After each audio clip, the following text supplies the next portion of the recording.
Hello everyone, welcome to study IQ। So आज का जो टॉपिक है वो ये है कि can removing carbon from atmosphere save us from climate catastrophe. कि क्या जो कार्बन को एटमॉस्फेयर से निकालने की जो हमारी स्ट्रेटजी है, क्या वो हमें जलवायु तबाही से बचा सकती है। तो इसी पर हम चर्चा करेंगे।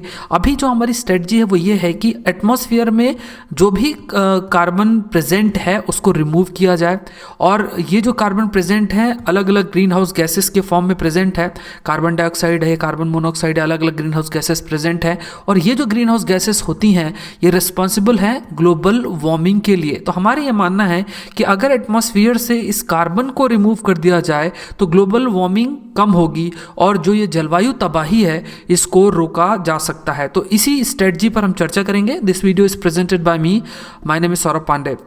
इस लेक्चर का पीपीटी आप मेरे फेसबुक पेज से डाउनलोड कर सकते हैं। My ID Saurabh Pandey 009। Intergovernmental panel on climate change, जिसे हम IPCC कहते हैं, जो कि पार्ट है अगेन वर्ल्ड मेट्रोलॉजिकल ऑर्गेनाइजेशन, जो कि फर्दर पार्ट है यूनाइटेड नेशन का। तो इनडायरेक्टली हम कहें कि IPCC पार्ट है यूनाइटेड नेशन का।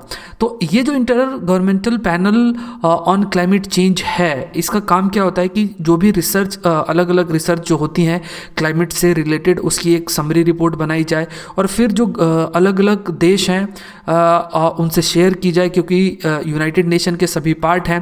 तो क्योंकि यूनाइटेड नेशन भी एक इंटर गवर्नमेंटल बॉडी है, अलग अलग कंट्रीज इसका पार्ट हैं, तो IPCC ये रिपोर्ट सबके साथ शेयर करती है। अब IPCC की एक रिपोर्ट में ये जरूर हाईलाइट किया गया है कि अगर हमें तबाही से बचना है, जलवायु तबाही से बचना है, जो कि अगेन जलवायु परिवर्तन की वजह से हो सकता है, तो जो टेम्परेचर है उसको रिड्यूस करना पड़ेगा 1.5 डिग्री सेल्सियस तक। मतलब यहाँ पे ये समझना है कि टेम्परेचर ओवरऑल 1.5 डिग्री सेल्सियस तक रिड्यूस नहीं करना, इन द सेंस जो हमारा टेम्परेचर था इंडस्ट्रियल रिवोल्यूशन के टाइम पे, मेनली जो 1850 से लेके 1900 तक का जो एवरेज टेम्परेचर है, उससे जो टेम्परेचर इंक्रीज होना चाहिए वो सिर्फ 1.5 डिग्री सेल्सियस तक ही इंक्रीज होना चाहिए, इससे ज़्यादा इंक्रीज नहीं होना चाहिए। मतलब हमारा ये एम है कि ये इंक्रीज 2 डिग्री या 3 डिग्री या 4 डिग्री इंक्रीज नहीं होना चाहिए। इसको अगर इंक्रीज होना है तो इसे लिमिट करना पड़ेगा 1.5 डिग्री सेल्सियस तक। तो इसके लिए IPCC ने बहुत सारी स्ट्रेटजीज बनाई है, और सारी जो स्ट्रेटजीज हैं वो फोकस्ड हैं कि कार्बन डाइऑक्साइड को एटमॉस्फेयर से रिमूव किया जाए। अब अगर सारा कार्बन भी हम एटमॉस्फेयर से रिमूव करते हैं या हम ये स्ट्रेटजी फॉलो भी करते हैं, फिर भी हम जो कार्बन एमिशन है उसे जीरो नहीं ला सकते। इसका रीज़न ये है कि एग्रीकल्चरल एक्टिविटीज़ में, जैसे अगर राइस कल्टीवेशन ही होती है तो उसमें मीथेन गैस रिलीज़ होती है, या जो एयर ट्रैवल है, जो हवाई जहाज़ यहाँ से वहाँ मूव करती हैं, तो उसमें भी बहुत सारी ग्रीन हाउस गैसेस एमिट होती हैं, नाइट्रोजन डाइऑक्साइड एमिट होती है। तो ये सारी चीज़ें ये ज़रूर हाईलाइट कर रही हैं कि कार्बन एमिशन को हम जीरो नहीं कर सकते। ऑलरेडी जो एटमॉस्फेयर में कार्बन प्रेजेंट है वो भी काफ़ी सालों तक रहेगी, इवन थाउजेंड्स ऑफ ईयर तक रहेगी, और जो कि अगेन एक्ट करेगी ग्रीन हाउस गैस की तरह, और अगेन जो कि ग्लोबल वार्मिंग कॉज करेगी। तो इस वजह से जो कार्बन डाइऑक्साइड रिमूवल टेक्नोलॉजी है वो काफ़ी इंपॉर्टेंट हो जाती है एज पर IPCC, और ऐसी टेक्नोलॉजी का उपयोग करके लगभग 100 से 1000 गीगाटन जो कार्बन डाइऑक्साइड है उसको रिमूव किया जा सकता है इस सेंचुरी के एंड तक। अब यहाँ पे जो पॉइंट हमें समझना है वो ये है कि कुछ एक्टिविटीज़ हैं जिसे हम पूरे तरीके से ख़त्म नहीं कर सकते, ये कार्बन एमिशन इनसे ख़त्म नहीं कर सकते। तो अगर इन एक्टिविटीज़ की वजह से लगातार कार्बन का एमिशन हो रहा है और वो एटमॉस्फेयर में इकट्ठा हो रही है, तो इन टेक्नोलॉजी का उपयोग करके, कार्बन डाइऑक्साइड रिमूवल टेक्नोलॉजी का उपयोग करके ये कार्बन डाइऑक्साइड को रिमूव किया जा सकता है। जिससे क्या है कि अगर एमिशन होता भी चला जा रहा है तो इसका कंसंट्रेशन एटमॉस्फेयर में ज़्यादा इंक्रीज ना हो। तो इस चीज़ को हाईलाइट किया गया है IPCC के द्वारा। अब ये जो कार्बन डाइऑक्साइड रिमूवल अप्रोच है जिसके तहत हम ट्रीज प्लांट कर रहे हैं या फिर जो दूसरे प्लांट्स हैं या जो सॉइल है, इसका उपयोग करके कार्बन को कैप्चर करने का प्रयास कर रहे हैं। आगे डिस्कस करेंगे कुछ पॉइंट्स कि प्लांट्स किस प्रकार से कार्बन को एब्जॉर्व करेंगे या सॉइल किस तरीके से इसमें हेल्प कर सकती है, आगे हम डिस्कस करेंगे। और ये जो अप्रोच है ये अप्रोच काफ़ी जगहों पे अप्लाई भी कर रही है, लेकिन ये जो अप्रोच है इनके कुछ पॉजिटिव्स भी हैं तो कुछ नेगेटिव्स भी हैं। तो ये कह देना कि कार्बन एमिशन अगर हो रहा है और कार्बन एमिशन को रिड्यूस ना करके सिर्फ कार्बन रिमूवल पर फोकस रखा जाए अलग अलग स्ट्रेटजी का उपयोग करके, तो ये थोड़ा सा इतना सक्सेसफुल नहीं है। और दूसरा ये है कि हम अगर सिर्फ कार्बन डाइऑक्साइड रिमूवल टेक्नोलॉजीज पर ही फोकस करेंगे कि इन टेक्नोलॉजी का उपयोग करके हम कार्बन को रिमूव करते चले जाएंगे, तो ये भी इतना फिजिबल नहीं है, क्योंकि इन टेक्नोलॉजीज को डेवलप करना उसके लिए काफ़ी फाइनेंस की ज़रूरत है, उसका कॉस्ट बहुत ज़्यादा है और साथ में दूसरे भी लिमिटेशंस हैं जो आगे हम डिस्कस करेंगे। अगर एक स्ट्रेटजी की बात करें जो है एफॉरेस्टेशन एंड रिफॉरेस्टेशन, दोनों के बीच डिफरेंस होता है, इसको थोड़ा समझते हैं। अगर हम एफॉरेस्टेशन की बात करें, एफॉरेस्टेशन का सिंपल सा ये मतलब है कि ऐसी जगह पे जहाँ पे पहले ट्रीज नहीं थे वहाँ पे आप पेड़ लगा रहे हैं। दूसरा रिफॉरेस्टेशन का क्या मतलब हुआ कि ऐसी जगह पे जहाँ पे पहले फॉरेस्ट था अब हट गया है तो उसे आप दोबारा वहाँ पे आप फॉरेस्ट क्रिएट कर रहे हैं। तो ये दोनों कंसेप्ट हैं, एफॉरेस्टेशन एंड रिफॉरेस्टेशन। अगर एफॉरेस्टेशन वाला स्टेप लिया जाता है कि अलग अलग जो जगहें हैं जहाँ पे ट्रीज नहीं है वहाँ ट्रीज की प्लांटेशन की जाती है, तो इससे क्या है कि जो ट्रीज हैं वो तो बढ़ेंगे, जो प्लांट्स हैं वो तो बढ़ेंगे, और ये जो प्लांट्स है ये कार्बन डाइऑक्साइड को एब्जॉर्ब भी करेंगे क्योंकि वो उपयोग में लाते हैं फूड बनाने के लिए by the process called photosynthesis. तो फोटोसिंथेसिस का उपयोग करके जो प्लांट्स हैं वो CO2 को कन्वर्ट करेंगे दूसरे फॉर्म में, मतलब ऑक्सीजन के फॉर्म में, और जो एनर्जी है वो रिलीज होती है। तो ऐसी सिचुएशन में हम ये जरूर कह सकते हैं कि एफॉरेस्टेशन हमारे लिए हेल्पफुल है कार्बन को रिड्यूस करने के लिए एटमॉस्फेयर में। साथ में जो रिफॉरेस्टेशन है वो भी काफ़ी हेल्पफुल है कार्बन डाइऑक्साइड को रिमूव करने के लिए। लेकिन यहाँ पॉइंट क्या है वो ये है कि अभी जो हमारा दूसरा एम है कि हमारी जो पॉपुलेशन है वो कंटिन्यूसली बढ़ती चली जा रही है, और ये एम है कि 70% से ज़्यादा हमें जो फूड प्रोडक्शन है वो इंक्रीज़ करना है बाय 2050। अगर इतना ज़्यादा फूड प्रोडक्शन हमें इंक्रीज़ करना है तो इसके लिए हमें बहुत सारी लैंड की ज़रूरत पड़ेगी। अब अगर एग्रीकल्चरल लैंड में हम ट्रीज की प्लांटेशन करते चले जाएंगे, क्योंकि अफॉरेस्टेशन का क्या मतलब हुआ, ऐसी जगह जहां पे पहले ट्रीज ना हो और वहां पे हम ट्रीज की प्लांटेशन कर रहे हैं, तो अगर ऐसी जगहों पे हम ट्रीज की प्लांटेशन करते चले जाएंगे तो ये बहुत पॉसिबिलिटी है कि जो लैंड की अवेलेबिलिटी है वो काफ़ी रिड्यूस हो जाए, तो हमारी जो फूड सिक्योरिटी है फ्यूचर में वो भी इम्पैक्ट हो सकती है। दूसरा पॉइंट ये है कि जो ये फॉरेस्ट एरियाज क्रिएट किए जाते हैं या फिर जैसे रिफॉरेस्टेशन किया जा रहा है कि जो पुराने फॉरेस्ट हैं उनको, मतलब जो पुराने फॉरेस्ट हैं वो प्रॉपरली मैनेज नहीं थे या वो पूरी तरीके से ख़त्म हो गए हैं, तो वहाँ पे दोबारा से फॉरेस्ट एरिया क्रिएट किया जा रहा है जिसे हम रिफॉरेस्टेशन कर रहे हैं। तो इसके लिए भी आपको बहुत ही केयरफुल मैनेजमेंट की ज़रूरत है, जिससे कि जैसे वाइल्ड फायर्स हैं या ड्रॉट्स हैं या पेस्ट इन्फेस्टेशंस हैं, इससे बचाया जाए। जैसे वाइल्ड फायर का मतलब जो आग लग जाती है, ड्रॉट मतलब जो सूखा है, ये जो पेस्ट अलग अलग जो कीड़े हैं जो पेड़ पौधों में लग जाते हैं, तो उससे भी हमें बचाना ज़रूरी है। तो इन सब के लिए बहुत ज़्यादा कॉस्ट रिक्वायर्ड है, एक ह्यूमन रिसोर्स मैनेजमेंट जो है वो करना पड़ेगा। दूसरी जो स्ट्रेटजी लगाई जाती है वो ये है सॉइल कार्बन सिक्वेस्ट्रेशन। सिक्वेस्ट्रेशन का सिंपल से मतलब समझना है कि एटमॉस्फेयर से कार्बन को रिमूव करना, इसे हम सिक्वेस्ट्रेशन कह सकते हैं। अब सॉइल किस प्रकार से कार्बन सिक्वेस्ट्रेशन में हेल्प करेगा, जैसे फॉर एग्जांपल अगर ये सॉइल है और ये कोई भी ट्री है, तो ट्री क्या करेगा, ट्री CO2 को एब्जॉर्व करेगा, मतलब कार्बन को एब्जॉर्व करेगा, अगेन फोटोसिंथेसिस के प्रोसेस के थ्रू प्लांट अपना भोजन बनाएगा, और जो ये भोजन बनता है अगेन ये पार्ट बन जाता है प्लांट का ही, और जब ये प्लांट डाई करेगा तो डाई करने के बाद डिकम्पोज होके कार्बन सॉइल में ही प्रेजेंट रहेंगे। तो इनडायरेक्टली हम कह सकते हैं कि कार्बन जो है वो कार्बन अब सॉइल में प्रेजेंट है। अब आईपीसीसी के हिसाब से क्या कहा जा रहा है कि जो सॉइल कार्बन सिक्वेस्ट्रेशन है वो लगभग 2 से 5 गीगाटन ऑफ कार्बन डाइऑक्साइड हर साल रिमूव कर सकता है बाय 2050।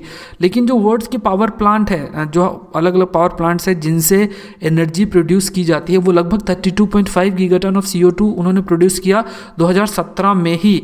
तो ये कह देना कि सॉइल कार्बन सिक्वेस्ट्रेशन से काफ़ी लार्ज अमाउंट में कार्बन डाइऑक्साइड को रिमूव किया जा सकता है, तो ये सही नहीं होगा। तो ये भी इतना इफेक्टिव नहीं है। कहने का ये मतलब है कि अगर अफॉरेस्टेशन की बात करें या रिफॉरेस्टेशन की बात करें या सॉइल कार्बन सिक्वेस्ट्रेशन की बात करें, तो ये सारे जो अलग अलग प्रोसेस हैं या अलग अलग जो मेथड्स हैं उनको एक दूसरे को सप्लीमेंट करना पड़ेगा।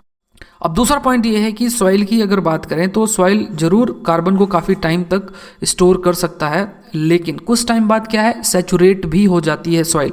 जैसे फॉर एग्जांपल अगर एक बकेट है, बकेट में हम पानी भर रहे हैं, तो जितनी स्पेस है तब तक बकेट में पानी भरता चला जाएगा, लेकिन एक टाइम बाद क्या है कि वाटर ओवरफ्लो हो जाएगा। इसी प्रकार क्या है, सॉइल में जो कार्बन है, कार्बन एक टाइम तक एब्जॉर्ब या स्टोर होगा, लेकिन कुछ टाइम बाद फिर क्या है, सॉइल पूरे तरीके से सैचुरेट हो जाएगी, और सैचुरेट जब हो जाएगी तो उसमें फिर कार्बन स्टोर नहीं होगा। ये डिपेंड करता है कि किस प्रकार का जलवायु है, किस प्रकार की सॉइल है, और सॉइल को किस प्रकार से मैनेज किया जाता है। तो अगर हम कह रहे हैं कि कार्बन सिक्वेस्ट्रेशन किया जाए सॉइल का उपयोग करके, तो अगेन सॉइल के मैनेजमेंट के लिए भी काफ़ी प्रयास करने की ज़रूरत है, जो कि अगेन एक कॉस्टली अफेयर है। तो ये सारे पॉइंट्स जो हमें ध्यान रखना है वो ये है कि अलग अलग मेथड्स हैं, अलग अलग टेक्नोलॉजीज़ हैं जिसका उपयोग करके कार्बन को रिमूव किया जा रहा है एटमॉस्फेयर से, जो कि अगेन हमें हेल्प करेगा कि जो अमाउंट है कार्बन डाइऑक्साइड का एटमॉस्फेयर में वो रिड्यूस होगी, और ग्लोबल वार्मिंग जो है वो रिड्यूस होगी, और फिर जो जलवायु तबाही है उससे हम बच सकते हैं, ऐसा अनुमान है। नेक्स्ट जो है वो है bio energy with carbon capture and storage, जिसे शॉर्ट में हम BECCS बोलते हैं। अब बायो एनर्जी का सिंपल सा क्या मतलब हुआ कि ऐसी एनर्जी जो कि डिराइव होती हैं किसी भी लिविंग ऑर्गेनिज्म से। तो कहने का ये मतलब है कि बायो एनर्जी मतलब अगर प्लांट की बर्निंग करके एनर्जी प्रोड्यूस हो रही है, जैसे पावर प्लांट की ही बात करें तो पावर प्लांट में एनर्जी डिराइव हो रही है प्लांट को बर्न करके, तो ऐसी सिचुएशन में क्या होगा कि अगर प्लांट की बर्निंग हो रही, अगर कोल की बर्निंग हो रही, तो ऐसे जो स्टोर्ड कार्बन है वो अगेन, जैसे स्टोर्ड जो कार्बन है बर्निंग के बाद अगेन CO2 में कन्वर्ट होगा और वो एटमॉस्फेयर में जाएगा। तो bio energy with carbon capture storage, इसमें क्या होता है कि जैसे जो ये CO2 रिलीज होती है या हो रही है बर्निंग की वजह से, इसको कैप्चर किया जाता है और इसका दूसरे किसी एरिया में उपयोग में लाया जाता है। जैसे फॉर एग्जांपल जो ये CO2 एमिट हो रही है बायो एनर्जी के प्रोडक्शन में, इस CO2 को अगेन कैप्चर करके ऑयल रिकवरी के लिए उपयोग में लाया जा सकता है। दूसरा क्या है, अर्थ के अंदर इजेक्ट किया जा सकता है। जैसे ये सरफेस है अर्थ की, और अर्थ के सरफेस के अंदर बहुत सारे मिनरल्स प्रेजेंट हैं, या फिर अगर बात करें तो कई सारी रॉक्स प्रेजेंट हैं, तो ये CO2 इन रॉक्स या मिनरल से रिएक्ट करके एक स्टेबल फॉर्म में प्रेजेंट रहेगी with in the earth surface. तो कहने का ये मतलब है कि ये जो bio energy with carbon capture and storage, ये भी एक इफेक्टिव मेथड है। अब IPCC के हिसाब से अगर बात करें तो ये जो BECCS है, ये लगभग 0.5 से 5 gigatonne of carbon a year by 2050, मतलब इतना गीगाटन कार्बन ये रिमूव कर सकती है बाय 2050। और to absorb enough carbon to keep the world at 2 degree Celsius, ये बहुत ज़रूरी है कि और ज़्यादा से ज़्यादा जो क्रॉप हैं, जो एनर्जी क्रॉप है, यहाँ एनर्जी का क्रॉप का सिंपल से मतलब हुआ कि ऐसे क्रॉप्स जिनको सिर्फ इसलिए उगाया जा रहा है कि उनको बर्न करके एनर्जी प्रोड्यूस की जा सके। तो ये जो एनर्जी क्रॉप्स हैं उनको ज़्यादा से ज़्यादा ग्रो करना पड़ेगा। ज़्यादा से ज़्यादा जब ग्रो करेंगे तो हमें ज़्यादा से ज़्यादा लैंड की आवश्यकता पड़ेगी। अगर अगेन ज़्यादा से ज़्यादा लैंड की आवश्यकता पड़ेगी तो वो क्या है, एग्रीकल्चर के लिए जो लैंड अवेलेबिलिटी है वो रिड्यूस होगी, और साथ में जो बायोडाइवर्सिटी और इकोसिस्टम है वो भी अफेक्ट हो सकता है।